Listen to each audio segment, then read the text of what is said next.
You there?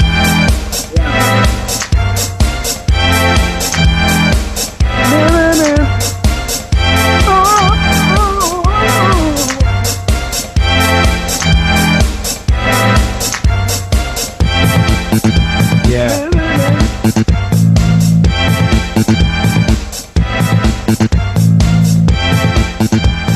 I'm still waiting for him to do something. I don't know, man. I mean, it sounds really good what he does, but nothing there, I don't think. He's holding back. What you holding back on me, man? Yeah, you. Who asked the singer, man? Dude, hold up. Hello? Hello. Hello, Butch. You're holding back on me, Can you hear me? Yeah, I can hear you, yeah. You're holding out, man. What do you mean I'm holding back on you? You're holding out, man. I know you can do something better than that, man. Come on. And you're holding back. Well, of course I can. I just wasn't sure, if anybody could hear me. I was just messing around. It's never the same way twice. You know what I mean? Yeah. I guess I understand that, man. Well, cause see, I didn't even know it was like that. But Butch, I got you back the next time around. Let's do this. Well, I know you are Mr. Two Language Freestyle. So really, what? Actually, he's three language freestyle because he can spit in English, he can spit in German, and in Felsish. Who? Oh, Felsish. Oh, yeah. I was gonna say Danish, man. I was looking forward to hearing Danish with his last name. No, even the Danish people don't like to speak Danish, man. I know. The Danish people, they would rather speak English. Actually, that might be correct. Actually, I've never heard a Danish person speak Danish. I think I've heard it once, and it's not easy. And it's not a nice language either. I think all these languages north of Germany are horrible, like Dutch and Danish, and they're very hard languages, like hard to throw. And I'm like, what the? You just spoke Danish. Yeah, that was it. Anyway, welcome back, Mrs. Queen Liz. Of course, Thank you. Been chilling in Spain. Did you get coronavirus? No, I'm waiting for my results though. Seriously. I was quarantined for the last week, because I came into contact with somebody who had coronavirus. Did you? Yeah, I got a nice phone call and I got a letter saying I wasn't allowed to go out the house. So They were serious, man. They were serious. But it was good to get me a week off work, full pay. Yeah, I'm supposed to start work tomorrow, but I can't until I'm officially corona-free. Really? Yeah, because I work with children. Oh my God, that's crazy. But I'm still waiting, and there was like 50 people in front of me in the queue yesterday because my first test didn't work at the airport. Mm. And the girls that I went with, they came back negative, so I'm presuming I'm negative, but we have to be official. No. All right, but as long as you didn't mess around with anybody while you was on holiday. No. Anyone apart from the people your daughters met or your girls, then? Yeah, no, we were all together and being fairly sensible. All right, good. That sounds good. Yeah, just sun and sea and swimming pool. That's all you need. All right, cool, man. Anyway, welcome to Living in Germany. Today we got our usual hosts, Butch and Queen Liz, and we got someone new today, Mr. Daniel Denmark. Daniel Denmark, are you with us?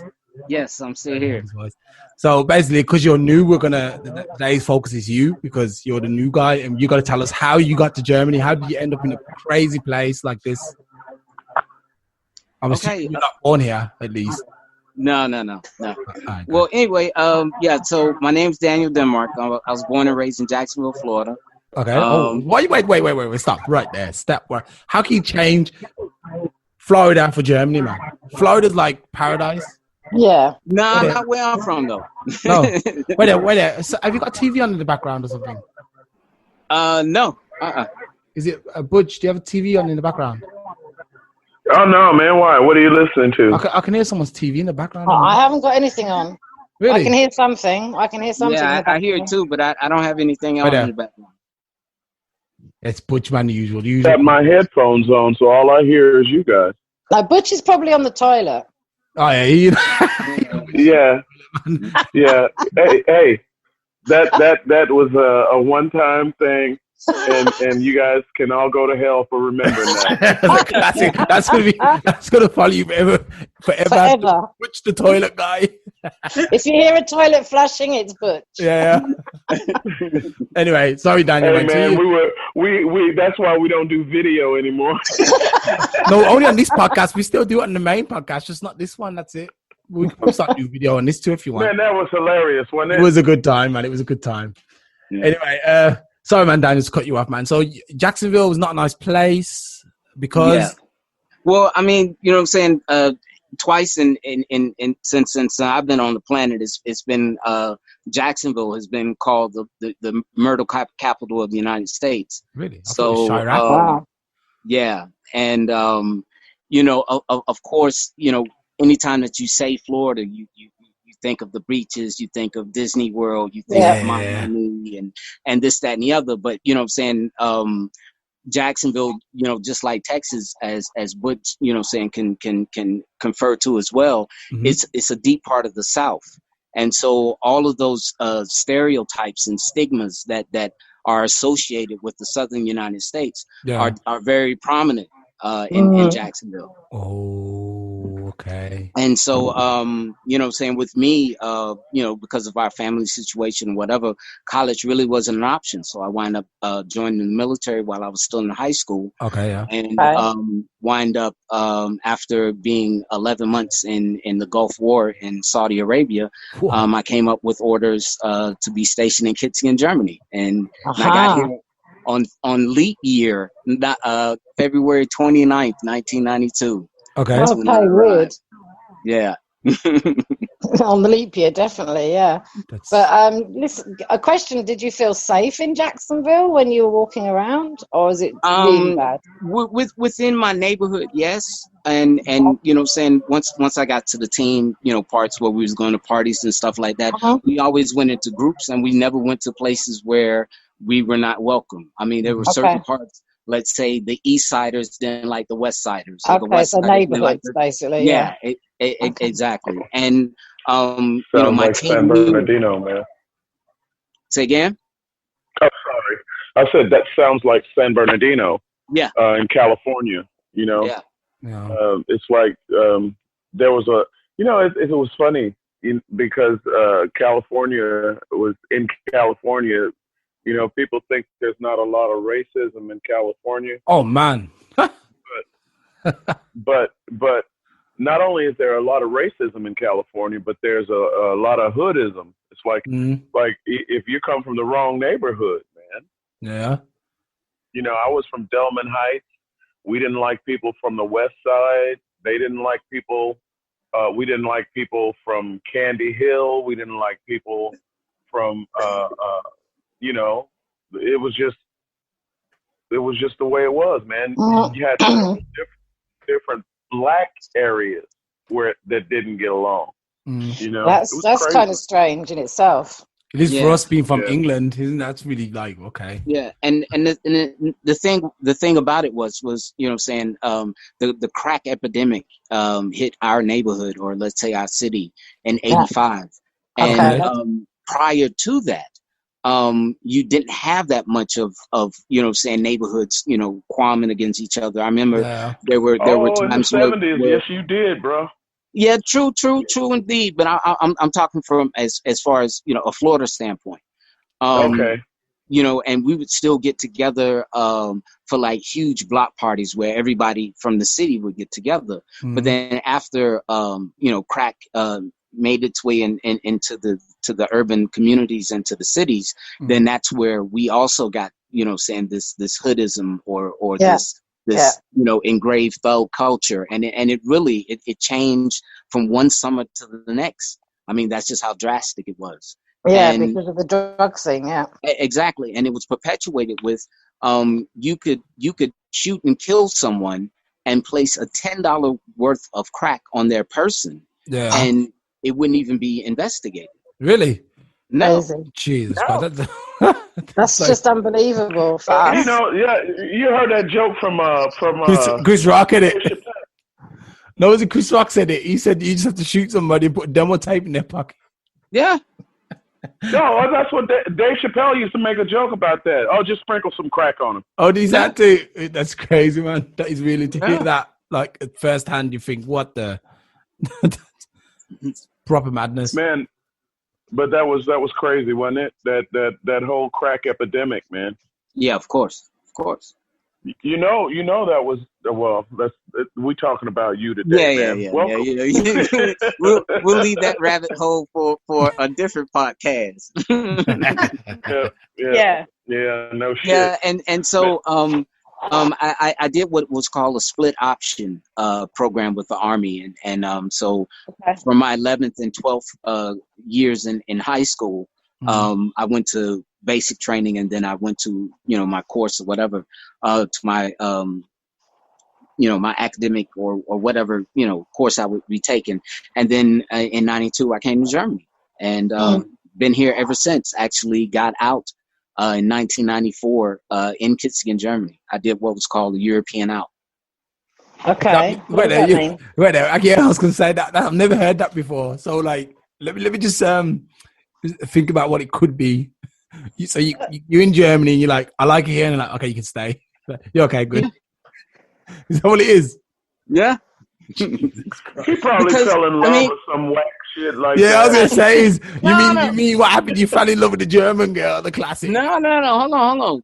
That's the cliche one, yeah. Yeah, exactly. But for me, it was music. I'm saying that's been saying my first and lasting love. But for the second part, this was the first time in my life that I could present myself not as a black person, but as a human. Yeah. Okay. I heard something today. You know what I mean? I felt even if it wasn't, let's say, saying the racial tendencies that of course are here. I'm not expunging none of that. Yeah. But it was on a level that I could still use my intellect. Yeah.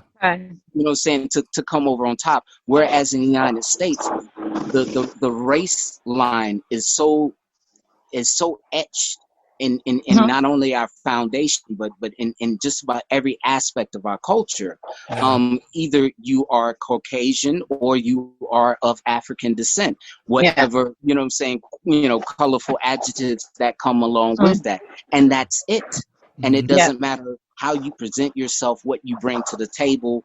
That is what you're seen as, and that is the end of the subject. And whereas here, I had the opportunity to break those barriers and to reshuffle the cards to the point now you have to deal with the human. Yeah. And it's to your advantage, obviously. Yeah, and just to have that advantage, or to have that as part of my arsenal, if you will, just to protect my own self pride or whatever.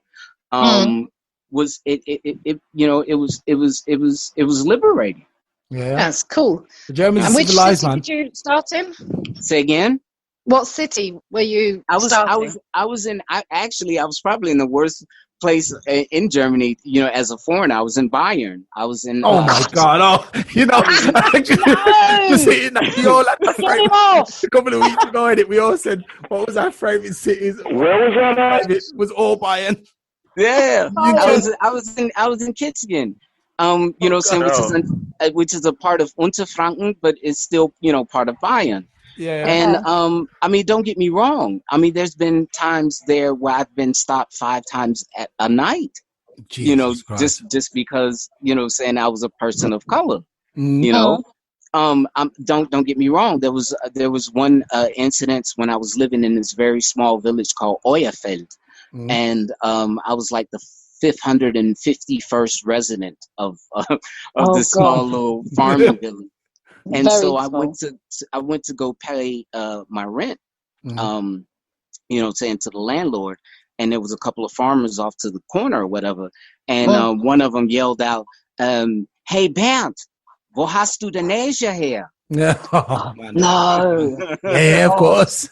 Like some slave. You know what I mean? But just to quiet him from the ship, the Hafen, Yeah. Oh, no. But here's how this situation played out, and Butch can attest to this again. It would have never played out like this in Texas or in Florida. Yeah. So, you know, I had one or two options. Either I could have, regressed to my primal instincts and just go over there and punch the shit out of somebody. Or I could reshuffle the cards. So I decided on the latter, and I went over to the table and I was like, Bernd hat diese Neige nirgendwo hier, aber ich heiße Daniel, wie heißen Sie dann? Yeah. Good. And the whole place got quiet. Because Yeah. that was the last thing they was expecting. Yeah, that you speak German.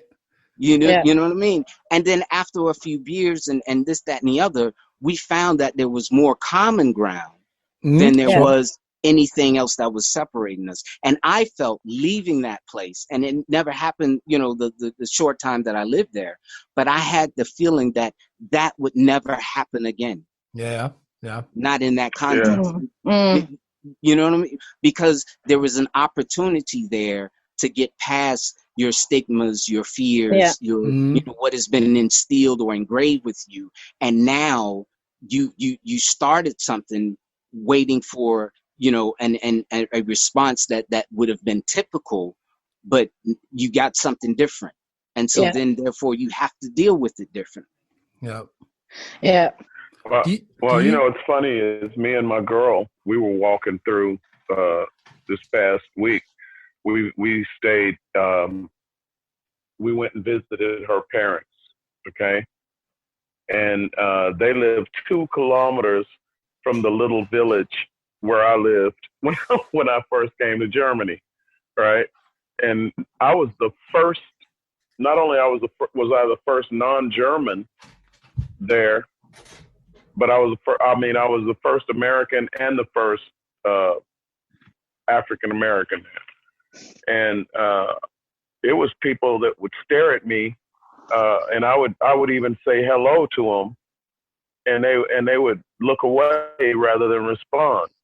And the other day we went walking through the village, the same village, and first of all, most of the people that lived there when I was there was either moved away or dead. There was a few people that were still left, but before I got a chance to say hello to anybody, they were like, "Hello, hi, wie geht's? Hello," Well, that's good. And I'm like, "Damn, is this the same place?"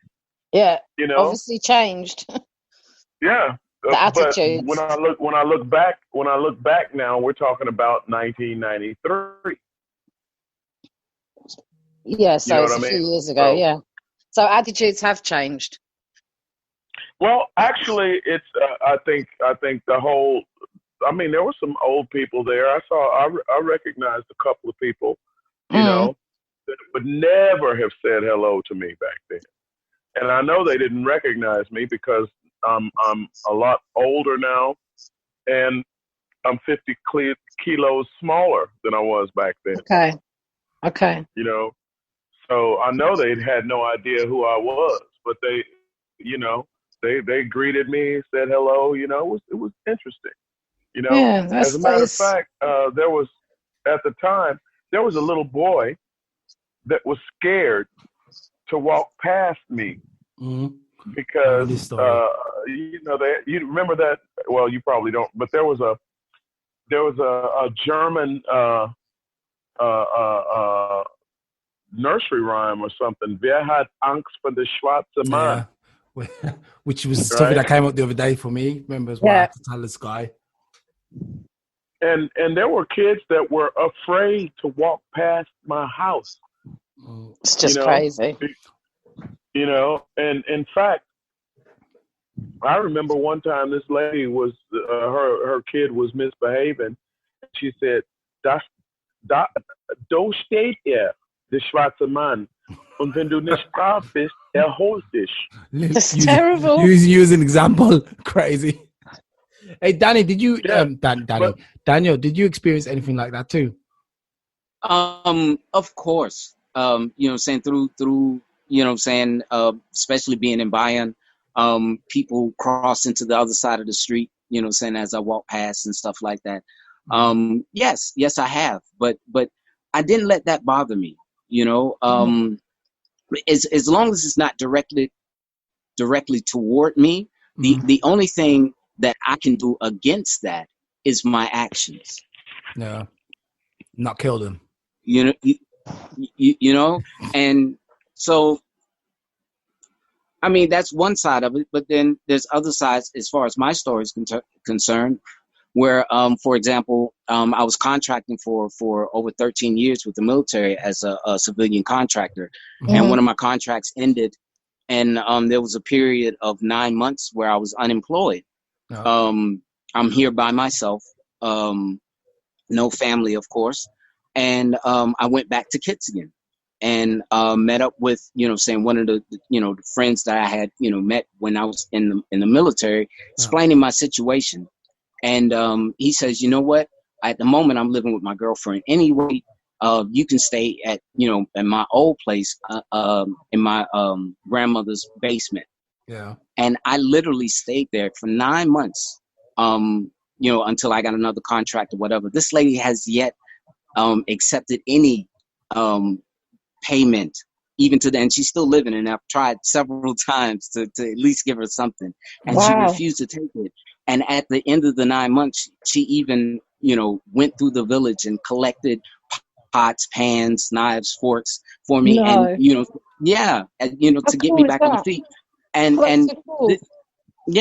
this is the type of compassion I'm even ashamed to say I wouldn't even find in my own community back in Florida. So you don't think that would happen in America, though? Because what my experience with America is, they tend to be very friendly and helpful. But I don't know if that's because I'm an English guy and they heard my accent and thought, exactly. Here's the thing: as soon as you have an accent, it's over.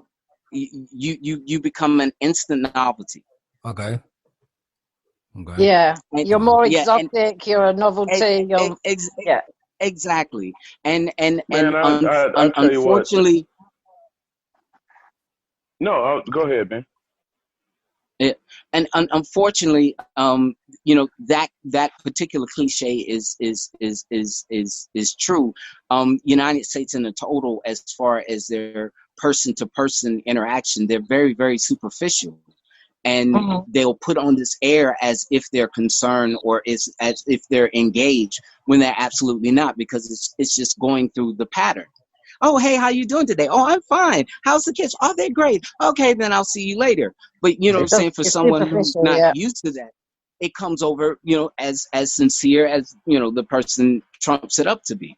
No, I mean, I've come across very friendly people here, and sort of in mother groups or people with kids, if somebody really hasn't got anything, others have collected and helped. And when people are moving houses, they've all got together and helped each other. I think it was from extreme, isn't it? In Germany. I had that experience in Texas, but I didn't have it in California. Now, being a military brat, I started off and I was born in Arkansas, then we moved to Alabama, then it was Kansas. When I was living in Kansas, man, when I was a small kid, everybody knew everybody. Like that old adage, it takes a village to raise a child. Yeah. Okay, yeah. Everybody knew everybody's kids, and all the kids knew everybody's parents. So it was really, and if you got out in the neighborhood and you did some bullshit, the news would beat you home, and your parents knew what you did before you got there. Yeah. Okay. But after the death of my mother, when we moved to California, it was like 6 months before we knew our next door neighbor's name. Concrete jungle, isn't it? It's concrete jungle, man. Yep. But then when we left California and moved to Texas, right, the day we moved into our house, the neighbors came over welcoming us and bringing food and shit. We know y'all are moving in. You don't have time to cook and stuff like that. We just want to welcome y'all. So it changes from state to state, is what you're saying? It depends on where you're from. Okay. Yeah, sure. Okay. I can imagine that, like, California is such a big city. It's like a big ghetto, isn't it, California, in a way? It's just so big and overpopulated, whereas, I mean, Texas is kind of the same, but I feel like Texas has still got that kind of communal element to it. The same as Kansas, I can imagine, is even more so. Texas Texas, they have Southern hospitality. Yeah. Okay, that's the difference. But the thing of it is it's like it depends. Like if you go to West Texas now, that's something else altogether. You know, you go to West Texas out there around Odessa and Abilene. You know, out there in that West Texas Bible country. Yeah. You know, you can forget it. You know, totally different. Oh yeah. So Daniel, I have a question for Daniel. What do you like best about Germany? That's a hard question, actually, because there's so much. You know. Okay. What are a few of the things you like? I love the open spaces. I love the simple fact that from wherever you're standing at the moment, you go in any direction in 4 hours and you're in a new country. Yeah, that's really cool. Just about. Like that though, in a way, even because like if you look at the States as a country, you kind of quite close. Like you would be close or surrounded by many countries in the States. The thing is, they just know that they recognize them as states and not countries, but in a way, it's kind of 50 countries, isn't it? Really. Just with the same accent. But here's the thing. I mean, if I set my compass to south and I drive for 8 hours, I'm still in Florida. If I set it to the west and I drive for 5 hours, I'm still in Florida. That's immense. I can't get my head around that. Yeah, I remember going from there. I mean, and Jacksonville by no means is saying considered one of the larger metropolitans, but we have 1.6 million residents. Whoa. Wow. Okay. Yeah. Yeah. So it's different. It's just vast. I can't get my head around it. Yeah. How big it is. Man, if you start on one side of Texas and drive to the other side of Texas, you're talking about what? 24 hours of driving. 15 hours. Gee. 16. If you come from the western extreme side of Texas, right, and drive all the way to the east, like to the Louisiana side of Texas, you're talking about 16, 17 hours. Yeah, that's massive. That's a long journey. Yeah. And from one end to the other, you're talking about over 2 weeks. Yeah. 2 weeks to drive from west to east Germany or east to west? No, from New York City to California is a 2-week drive. 2 weeks from east to west. That's crazy. Well, it took us 2 days. It took us 50 hours to drive from California to Texas, and we didn't drive all the way across Texas. We just drove to Central Texas. Wow. 50 hours. 50 hours, and we didn't even stop in a hotel or anything. We did stop on the side of the road a few times and had a couple of meals and things like that. But I mean, my aunt and my father drove in shifts. You know. Yeah. While she was sleeping, he was driving, and vice versa. I would love to do that though, man. Route 66 or something like that. Just. It would be pretty cool, wouldn't it? It'd be really cool. I think I'm going to do that one of the days, man. Hey, I like it. If you talk, a lot of Germans do that. They take the old Route 66 from Chicago to Los Angeles.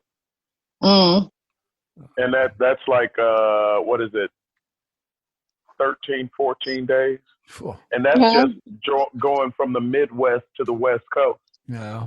Yeah, not the complete journey, like everything. Yeah. I want to try New York. Carry on. I'm sorry.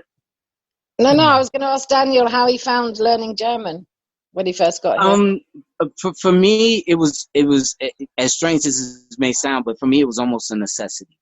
Again, growing up in Florida, danger can be right behind you. It can be, off your left shoulder, off your right shoulder. It could be, just around the corner or whatever.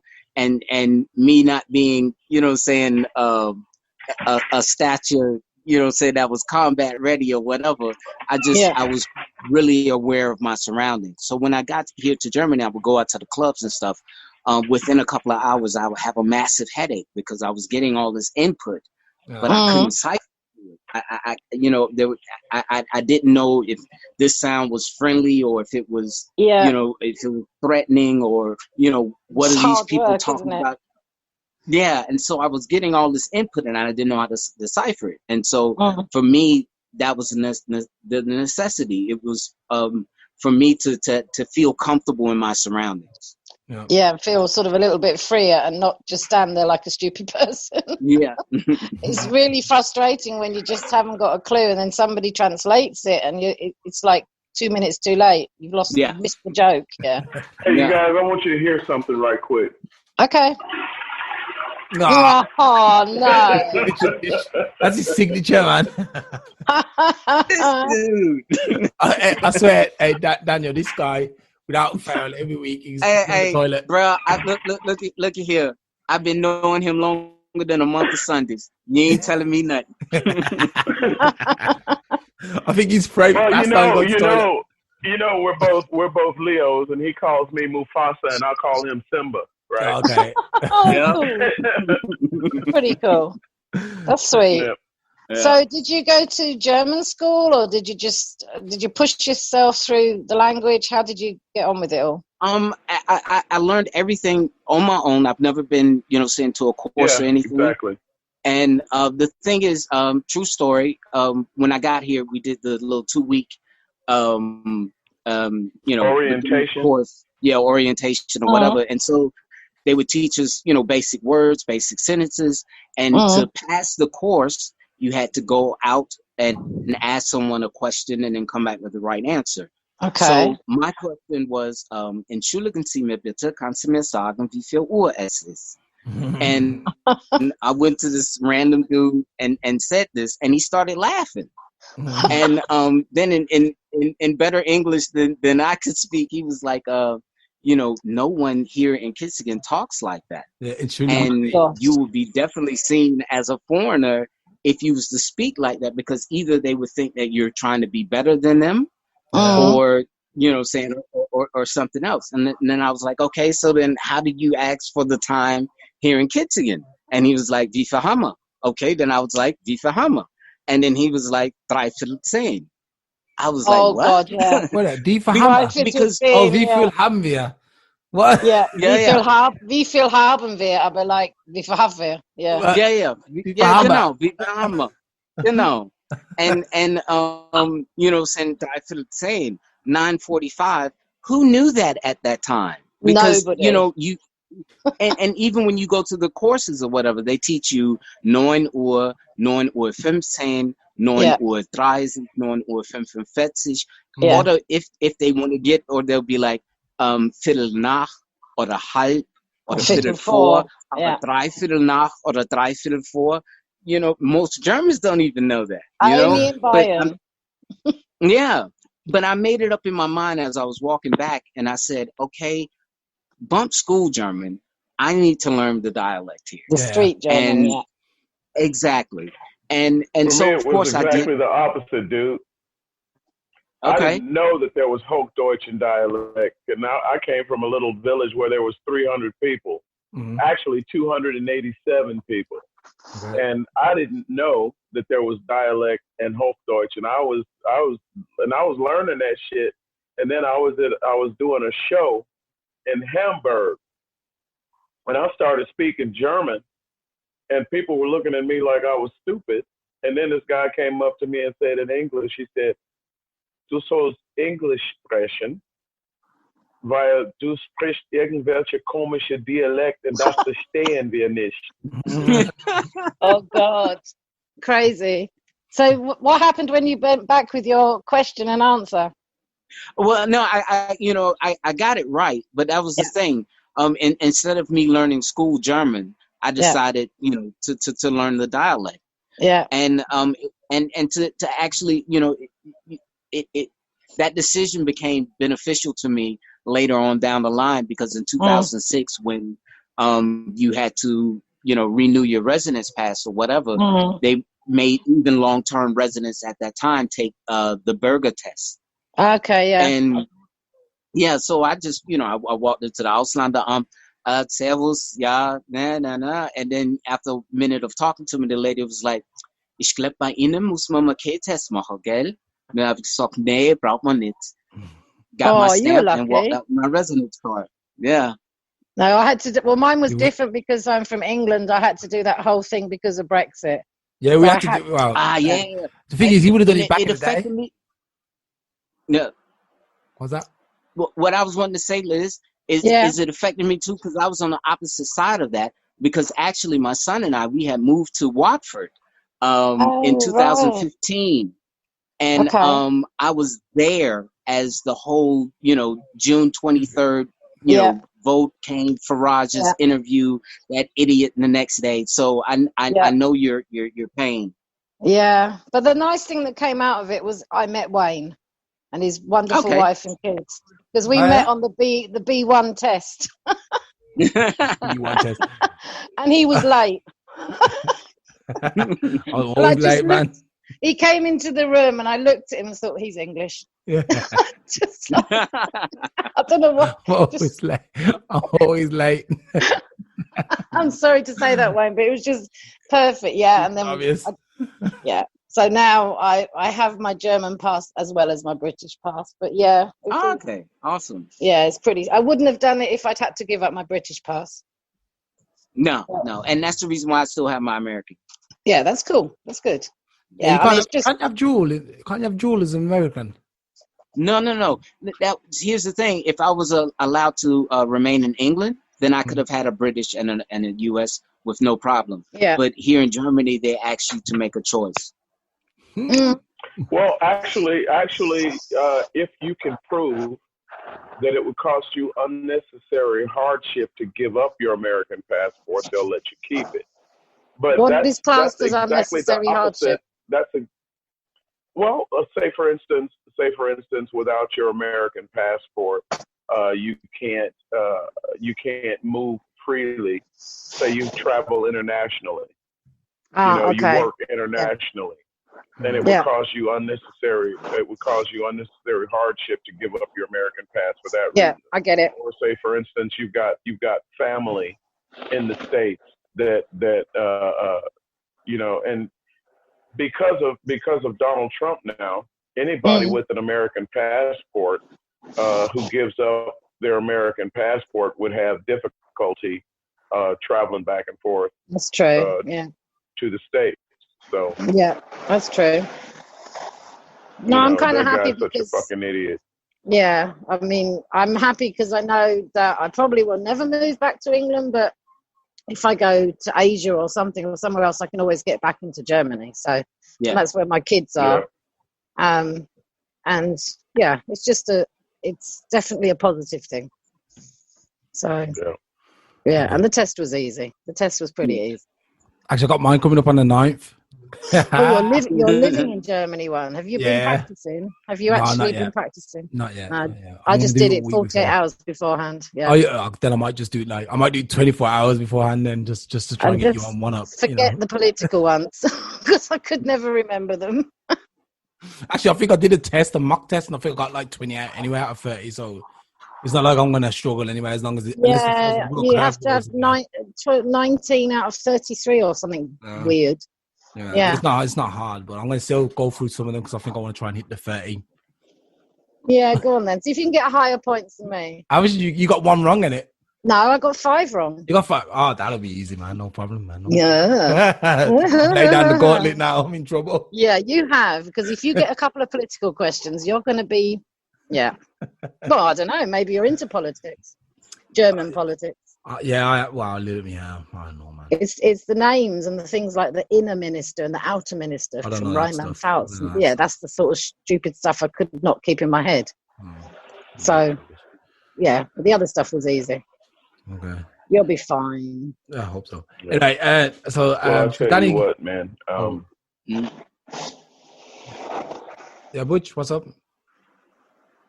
No. I was just saying that when I look back over the last 26, 27 some odd years, man, it's like Germany is not the same place that it was when I first got here. Yeah, that's the thing, because like for example, I say it's becoming, for some reason, Germany's becoming a lot more, I don't want to say racist. I don't want to say that word. Can we say fascist? No, it's not fascist. It's a bit more. Actually, in today's world, racism in general is becoming more acceptable. And I don't understand it. Acceptable? I don't know. Would you say acceptable? I don't know about that, man. I think there's absolutely. There's because the people who are racist feel more comfortable in today's let's say racial political climate. Do you think it's because we've had a lot of, I'm sorry? Do you think it's because we've had a lot of asylum seekers? Yeah, I think that's the reason. It's got to be. I think that's part of it, but I also think it's part of it that the world is starting to lean to just get more fascist. Yeah. You know, I mean, look, the guy, the new strongman in Hungary is a fascist. The fascist party in Italy is more powerful than it's been since Mussolini. You've got the AfD right now is one of the strongest parties gaining strength here in Germany. You've got with the advent of QAnon and Donald Trump in the United States, the fascism is just running rampant. I mean, that's fucking ridiculous. You know? The thing is, actually, just to hit on that, I think the problem is, and I think I said this before, for some reason, it's no longer cool to be, they always call it the lefties. So what I mean, when someone says, the lefties are having their way again, the lefties are being stupid, I'm thinking, hold on, when was it cool to be right-winged? When was it cool to be right? When was it cool to be a right person? And that's what it sounds like to me. When you listen to the language they're using, the lefties, it's like, hold on. That goes back to the root of the word left. You know, like if you go back to Latin, the word sinister means left. Yeah. As a matter of fact, the condition of being left-handed was called sinistrality. You're kidding me? I've got 2 children that are left-handed. Yeah, and I was born left-handed, but I was forced to be right. I said I was born left-handed, but was forced to be right. Did you ever revert back to your left? They tried that when I was in school, but my mother went and told my teacher, because my teacher she had this thing where she would tell you to put on your thinking cap, but she had these really long fingernails, and she would like she would like poke you in the top of your head with her fingernails and tell you to use your thinking cap. And I didn't like her touching me, and I was pissed. And every time she would try to make me write with my right hand, and it was just taking me too long. And then she would like mess me up, give me bad grades because my penmanship wasn't as legible, you know. And I write when I was writing with my left hand, I had some of the best penmanship in the class, you know. But when she forced me to write with my right hand, it wasn't as legible, and I would get bad grades because of a lack of legibility of what I was writing. And I went home one day and I was crying, and I told my mom what was going on. My mom went up to the school, and she walked up to my teacher and said, "First of all, don't put your hands on my son anymore. And he was born left-handed, and that's how God made him. So you are not gonna overrule God. If my son is writing with his left hand, as long as he's writing and doing it the right way, you leave him the hell alone." Yeah. And what was her reaction? She tried to argue with my mother. She said your son is not going to have any success because he's left-handed going into a right-handed world. Oh, how ridiculous. And then she said, "Well, you let that be my concern, not yours." Crazy.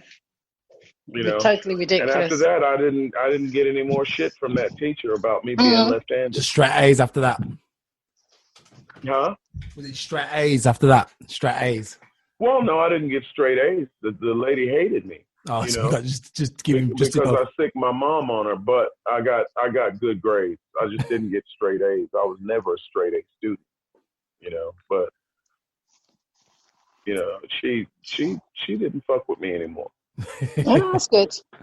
That's good, man. But what's really strange is I've always written, painted, drawn, and eaten with my left hand. Mm. But I bowl, I shoot baskets, I throw a football, everything else. Strength and coordination is in my right hand.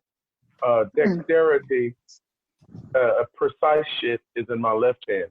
Yeah. And my father was just the opposite, by the way. Strange. Okay. Yeah, it's an odd thing.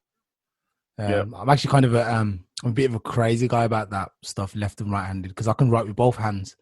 I always found it really weird that people write either with right hand or left hand. I'm like, why is it like that? And why don't people write with both hands? So I'm trying to convince my kids at the moment to write with both hands. I don't want them to just be strictly right or left-handed. I want them to write with both hands, like their papa, Well, I do write with my right hand. It's just I write better with my left hand. I mean, I broke my left arm when I was in the military, and I had to write with my right hand for a couple of months. So you developed it a bit, yeah. Yeah. But if I can write quicker, and my artsy shit is in my left hand, Well, both my children are left-handed, and I just buy them different scissors. No. What do you call it? When they have to write school pads, like notebooks, to try and get them that they're at the spiral bits at the top. Yeah. Because if it's right-handed, most of them are right-handed. So the books, so then their hand is in the way when they're writing. Yeah, just turn it round. That's it. Just turn it round. Well, it's really strange. Yeah, when I write with my left hand, I turn my paper sideways and write from top to bottom. Yeah. Yeah. And everybody says, "What the hell are you doing?" I'm writing. But when you're writing and you got your paper straight up and down, and you're writing left-handed, then you're dragging your hand through what you just wrote. Yeah. Exactly. But if you turn the paper sideways, your hand is ahead of what you're writing, and you don't smear your paper, and it's just fucking easier. And people didn't understand that until I turned my paper back up, right side up, and my handwriting is just fucking better than yours, better than the teachers. And so stick that. Seriously. And to this day, I have to really turn down my writing because it's like I'm trying to draw a picture instead of just writing words, Putting all these little loops and all this shit on my calligraphy. Yeah. Being fancy. Like when I sign my name at the bank and shit, they say, "Oh, that's almost an autograph." That's instead of a signature. Or what is that, Dr. Schrift? Yeah, you have to say, "Don't you know who I am?" Yeah. It's funny, but but it's weird. I had to teach myself how to shoot baskets and everything with my left hand, even though I eat and draw and paint and everything else with my left. No, it's a weird thing. Anyway, shall we leave it there this week, Danny? We're gonna have to carry on next week because no worries. Hey, I had a ball. I enjoyed it. And saying it's nice, just to have the meeting of the minds and of course, share thoughts and stuff. Hey, Daniel. Let me tell you something, guys. Daniel is cool, and he's not as polite and as correct normally as he's been trying to paint a picture of himself. I was gonna say he's very articulate, today. Man. He sounds intelligent. Yeah. Well, no, I didn't say he wasn't intelligent. Now the boy got some shit going on now, and he can also like shove a computer up your nose sideways, and he's so good at that shit you won't even sneeze. Oh, you know? God. Okay. But, I'll watch out then, yeah? Daniel is a real down home hood person. Really? I ain't gonna drop the N bomb, but yeah, he is. And you know, but you know, the first time you had company in your house, you got put on airs. Yeah, exactly right.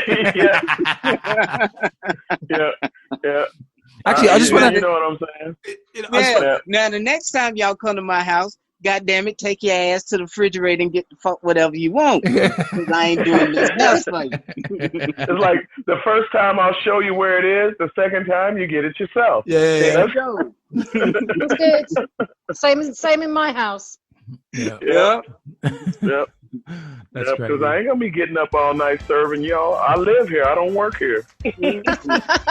Cool. Have a good evening, everyone. All right, guys. You too. Bye. See you next week. Yeah. Welcome, Daniel. Yeah. Welcome, bro. Yeah, welcome. Right. Peace. Bye. Love, peace, and hair grease.